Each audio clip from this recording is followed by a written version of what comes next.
Para salafun saleh selalu lari dari kepemimpinan itu karena kepemimpinan itu begitu kejam. Kepemimpinan itu dekat dengan neraka. 3 orang di dalam hadis riwayat Tirmidzi, yang pertama kali masuk neraka adalah pemimpin yang menyelewengkan kepemimpinannya. 2 detik Abah menyelewengkan kepemimpinan Abah. 1 detik setelah kematian Abah, sampai hari kiamat nanti, Abah tidak akan pernah tenang. Assalamualaikum warahmatullahi wabarakatuh, Abah. Waalaikumsalam warahmatullahi wabarakatuh. Jadi mungkin ini konten sedikit berbeda dengan yang lain. Yang lain biasanya ajakan dan sebagainya. Tapi kali ini ada sedikit pesan yang sering kali kami sampaikan kepada teman-teman saya yang nyalak. Apa tuh?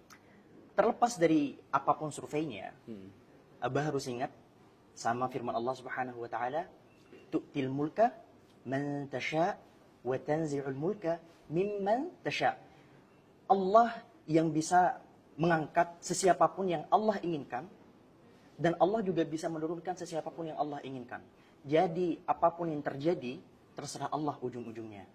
Dan siapa tahu harapan kami bahwa apabila nanti Abah memimpin, kami berharap bahwa Abah nanti bisa punya mentalitas layaknya Sayyidina Umar ibn Abdul Aziz. Beliau pernah berkata bahwa andai kata ada kambing yang mati sia-sia di pinggiran sungai Efrat, niscaya itu merupakan bagian dari tanggung jawabku. Ya, dan perlu Abah ingat, maaf Abah kalau ini kesannya agak sedikit terkesan menggurui, tapi perlu kami ingatkan banget. Andai kata nanti Abah menjadi pemimpin negeri ini, kemudian ada sedetik atau 2 detik Abah menyelewengkan kepemimpinan Abah, 1 detik setelah kematian Abah, sampai hari kiamat nanti, Abah tidak akan pernah tenang. 1 detik setelah kematian Abah, wallahi Abah tidak akan pernah tenang.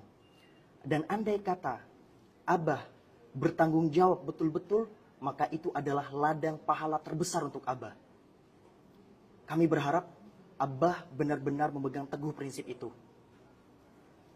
Ingat bahwa pemimpin itu banyak orang-orang yang lari darinya. Para salafun saleh selalu lari dari kepemimpinan itu karena kepemimpinan itu begitu kejam. Kepemimpinan itu dekat dengan neraka. 3 orang di dalam hadis riwayat Tirmidzi, yang pertama kali masuk neraka adalah pemimpin yang menyelewengkan kepemimpinannya. Maka kami berharap, Abah, kami datang dengan penuh harapan. Kami datang tanpa bayaran. Kami berharap Abah bisa memegang teguh prinsip kepemimpinan yang sebenarnya. InsyaAllah. Dan perjalanan yang penuh dengan tantangan ini juga kita yakini bahwa semua rekayasa-rekayasa yang kita hadapi ini nggak akan mungkin bisa mengalahkan rekayasa Allah. Wa makaru wa makarullah. Wallahu khairul makirin. Nah, jadi kita pegang itu sebagai bagian ikhtiar. Nantinya pada saat mengambil keputusan, kita akan selalu berada di dilema. Tidak semua keputusan sesuai dengan teori. ya. Tidak semua keputusan itu adalah sesuatu yang sesuai dengan yang seharusnya. Di dalam mengambil keputusan, karena itulah disebut kebijaksanaan. Iya. Karena harus mengambil keputusan dalam situasi-situasi yang penuh dengan dilema. Saya beri contoh. Ya. Contoh boleh ya? Boleh. Nih, misalnya ini di sini ada rumah sakit. Lalu di sini Kadam sedang berada di sini. Jalan di sini satu arah Kadam. Dari sini ke sini arahnya jalan.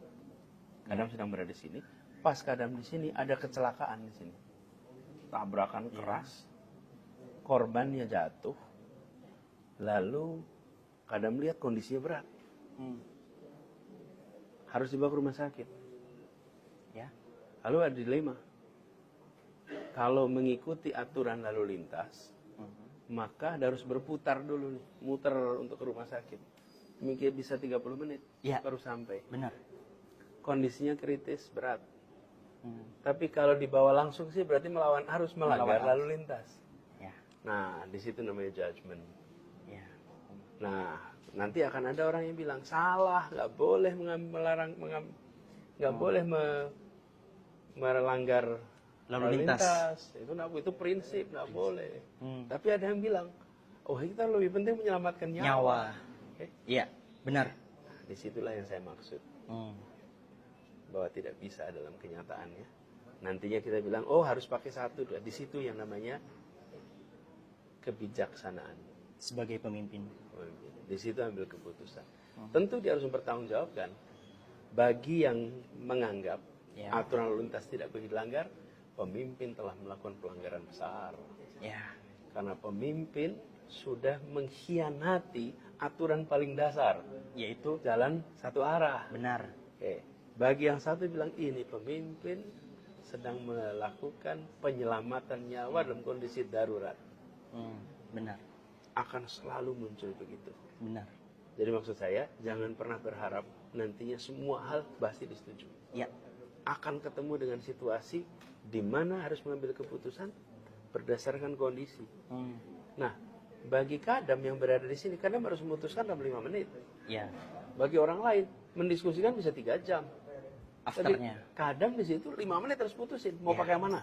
Muter setengah jam Ya. atau melanggar. Benar. Benar.